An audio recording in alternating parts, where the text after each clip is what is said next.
37 ans après l'annonce de la mort de Daniel Balavoine et de 4 autres personnes dans un crash d'hélicoptère, l'émotion est toujours vive. Le chanteur se rendait pour une mission humanitaire au Mali alors que se déroulait la course automobile Paris-Dakar.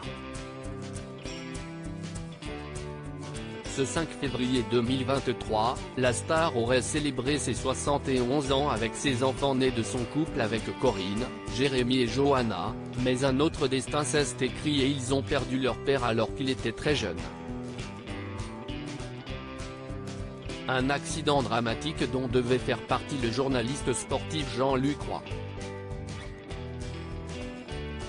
Cependant, il avait cédé sa place au dernier moment à l'artiste engagé. Pour Le Figaro, il s'était confié sur le drame.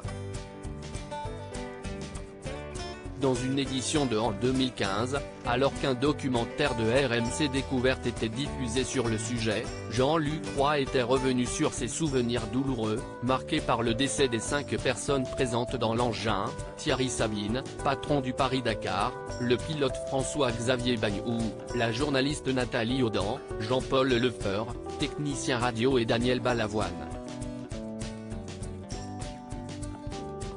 Au dernier moment, l'interprète de La Sissa avait demandé à prendre la place de Jean-Luc Roy, ce dernier n'ayant plus besoin de quitter les lieux en hélico.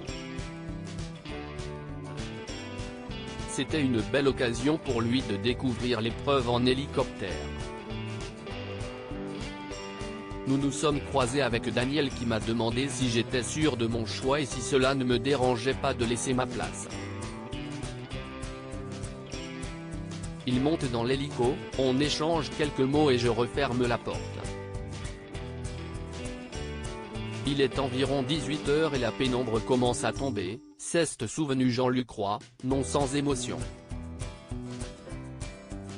Des conditions météo très mauvaises. Daniel Balavoine était venu en Afrique pour l'opération Pompe à eau pour l'Afrique avant tout et il devait quitter le rallye le lendemain.